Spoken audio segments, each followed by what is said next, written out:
Hey guys, so I'm playing Doom with an M, the 2016 release, which is kind of like a series restart, sort of. But I figured, instead of fighting all these guys, um, maybe I might lower the volume just a little bit and read some Conversations with Friends, which is a novel by Sally Rooney. Yeah, I was thinking that you guys would really enjoy that. Turn on subtitles.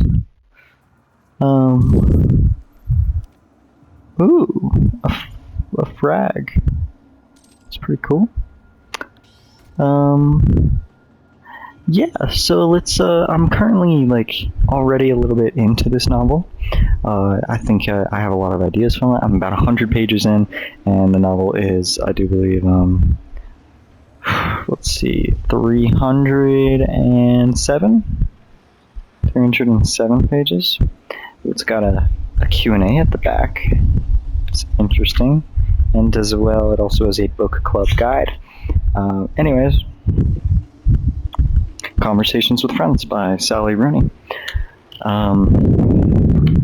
Page 101, also known as Chapter 13.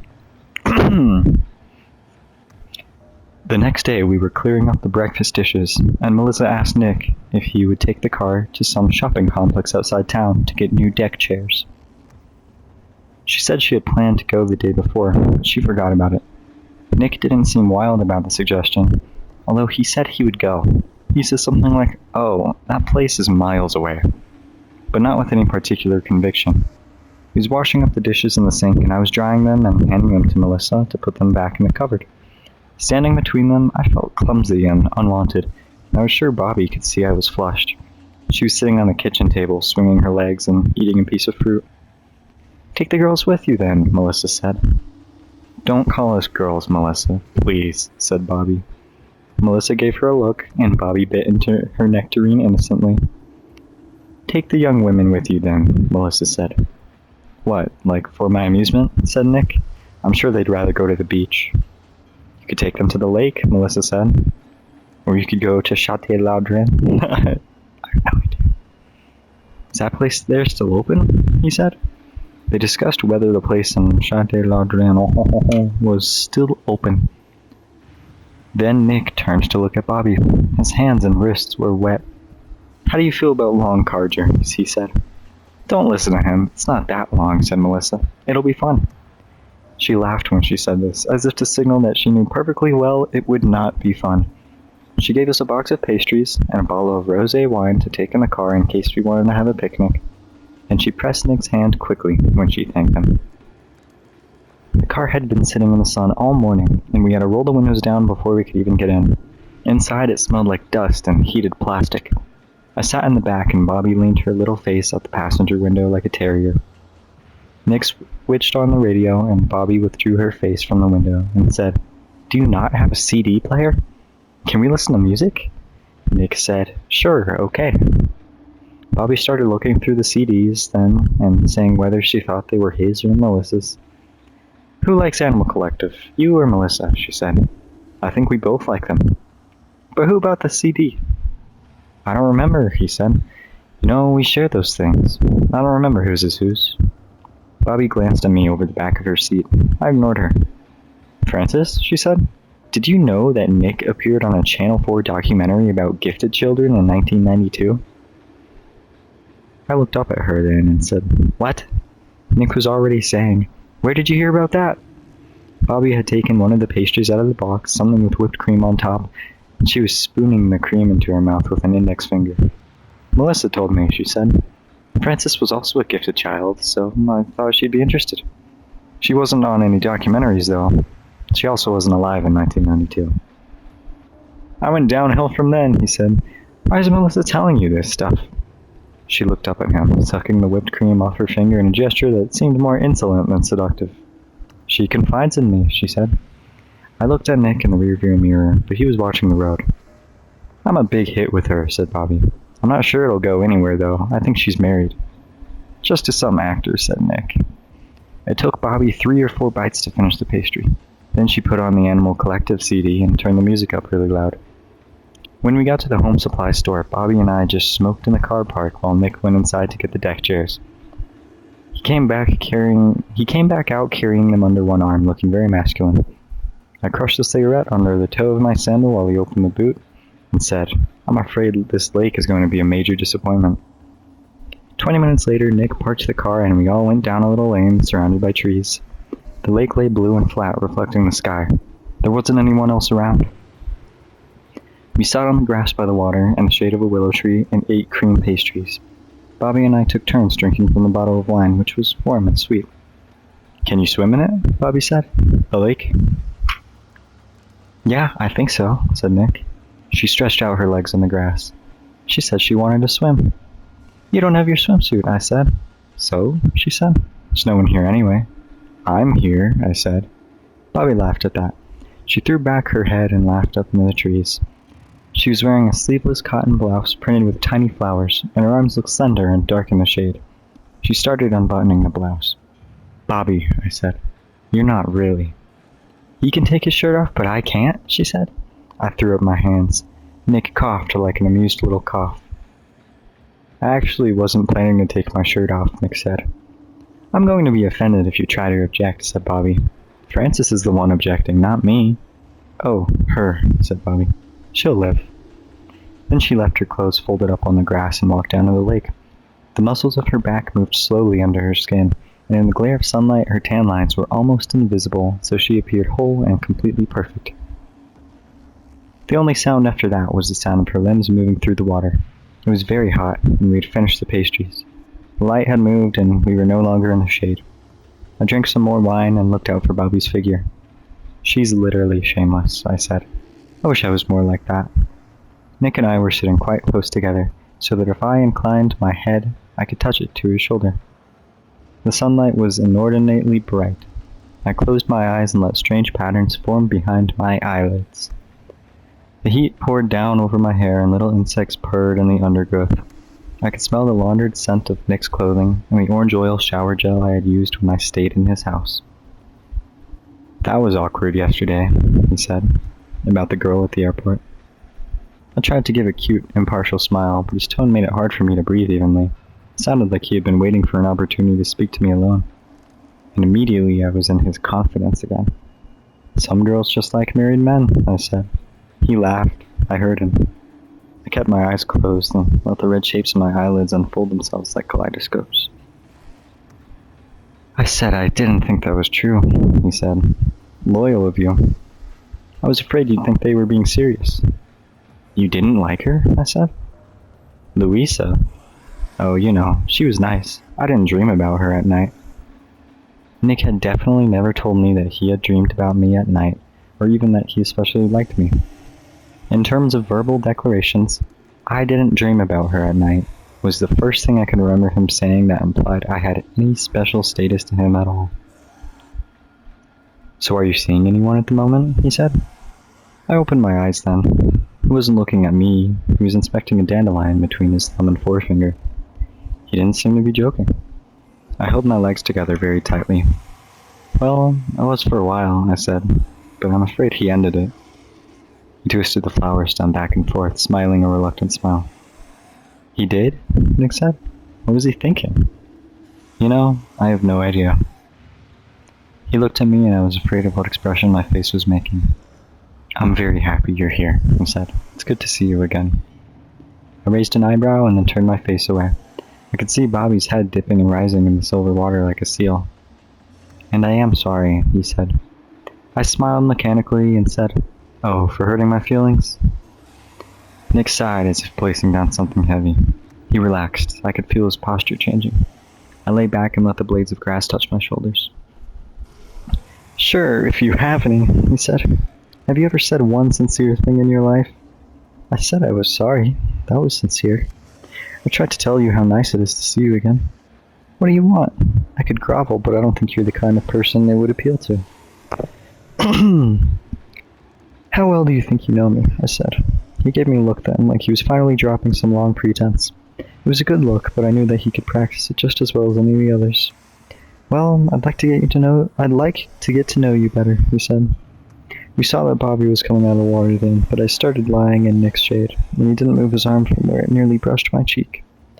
Bobby came up the bank shivering and wringing her hair out. When she put her clothes back on, her blouse soaked through on her skin until it was almost sheer.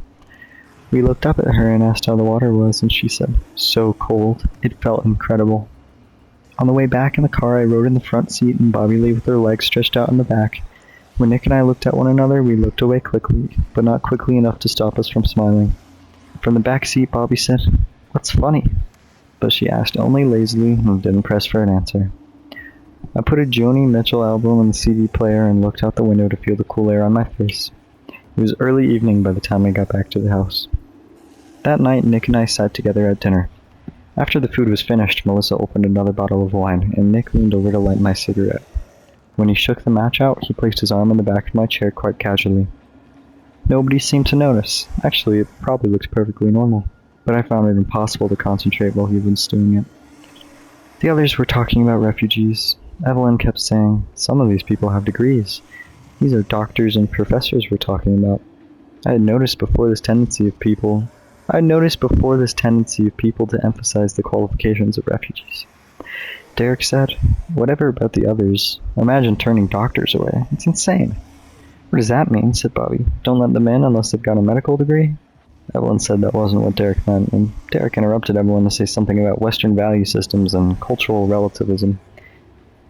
Bobby said that the universal right to asylum was a constituent part of the Western value system, if any such thing existed. She did the air quotes. "The naive dream of multiculturalism," Derek said. Zizek is very good on this. Borders do exist for a reason, you know. "You don't know how right you are," said Bobby, "but I bet we disagree about what the reason is." Nick started laughing then. Melissa just looked away as if she wasn't paying attention to the conversation.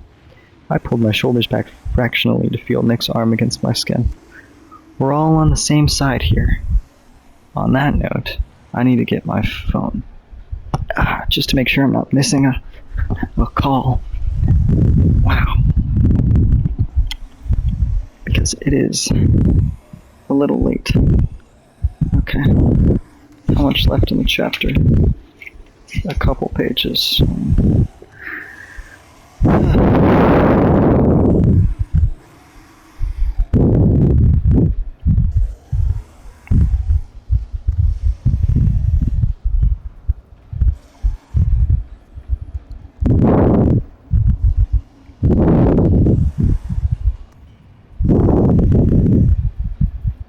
Okay.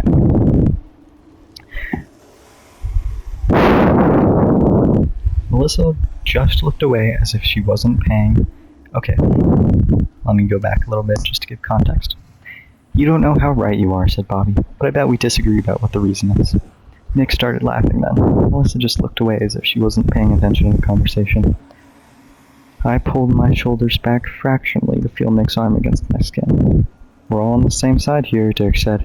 "Nick, you're an oppressive white male. You back me up." "I actually agree with Bobby," said Nick. "Oppressive though I certainly am."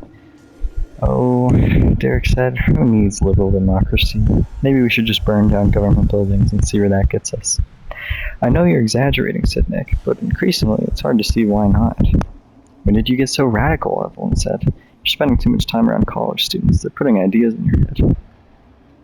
Melissa tipped some ash off her cigarette into a tray she was holding in her left hand. She was smiling then, a comical little smile.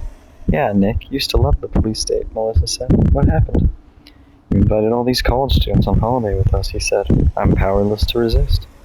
She sat back and looked at him through the glimmer of smoke. He lifted his arm off the back of my chair and put his cigarette out in the ashtray. The temperature seemed to drop perceptibly, and I saw everything in dimmer colors. "Did you stop by the lake earlier?" she said. "On the way back, yeah," said Nick. "Francis got sunburnt," Bobby said. Actually, I wasn't really burnt, but my face and arms were a little pink and warm to the touch. I shrugged. "Well, Bobby insisted on taking your clothes off and getting into the water," I said. "You snitch," said Bobby. "I'm ashamed of you." Melissa was still looking over at Nick. He didn't seem at all unsettled by this. He looked back at her and smiled, a relaxed and spontaneous smile, which made him look handsome. She shook her head in a gesture of amusement or exasperation and finally looked away. We all went to bed late that night, at about 2 in the morning. For 10 or 20 minutes I lay on my bed on a dark, hearing the quiet complaint of floorboards above me, doors clicking shut. No voices. Bobby's room next door was entirely silent. I sat up and then lay down again. I felt myself developing a plan to go upstairs for a glass of water, though I wasn't really thirsty. I could even hear myself justifying my thirst with reference to the wine I'd had at dinner, as if I would later be subject to interview about what I was doing upstairs. I sat up again, feeling my own forehead, which was normal temperature. Quietly, I crept out of bed and up the stairs wearing a white nightdress with a pattern of tiny rosebuds. The light in the kitchen was on. My heart started to beat very hard. Inside the kitchen, Nick was putting the clean wine glasses away in the cabinet. He looked up at me and said, "Oh, hello." Instantly, like I was reciting something, I replied, "It felt like a glass of water." He made a humorous face, like he didn't really believe me, but he handed me a glass anyway. I poured the water and then stood against the fridge door to drink it. It was lukewarm and tasted chlorinated. Eventually, Nick stood in front of me and said, "There aren't any more wine glasses," so we were looking at each other. I told him he was a total embarrassment, and he said he was extremely aware of that. He put his hand on my waist, and I felt my whole body lift toward him. I touched the buckle of his belt and said, "We can sleep together if you want, but you should know I'm only doing it ironically." Nick's room was on the same floor as the kitchen.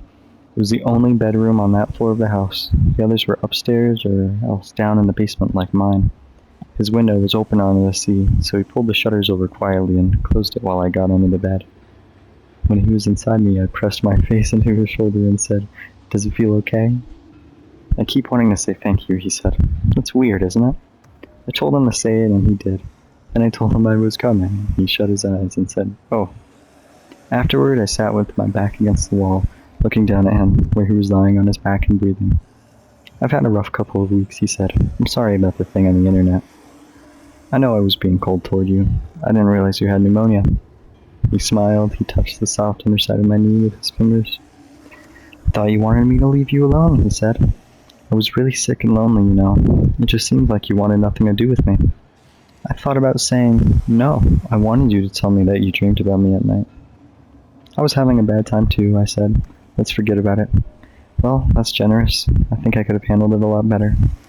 But I forgive you, so it's okay now." He sat up on his elbows and then looked at me.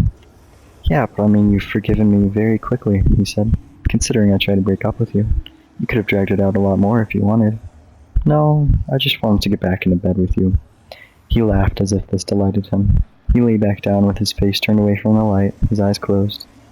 "I didn't think I was that good," he said. "You're okay.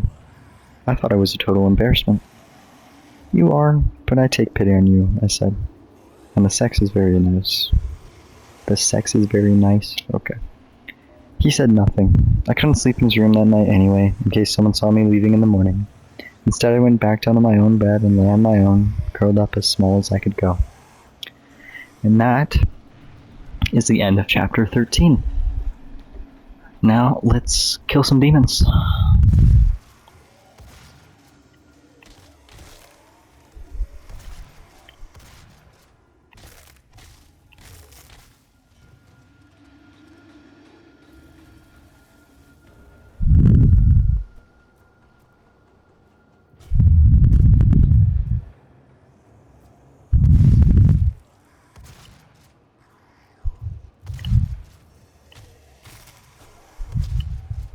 Ow.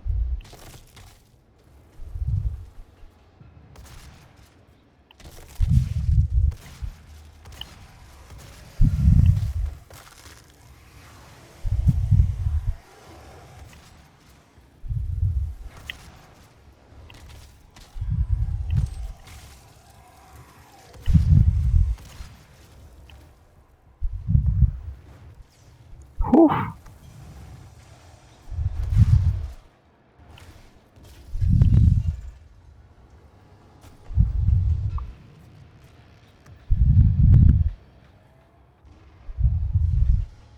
Cool.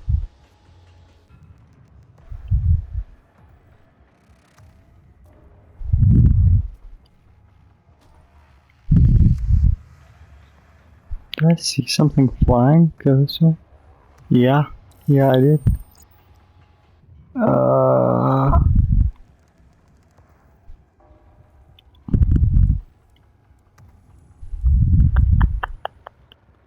Explosive round or a 3-round burst with tighter spread?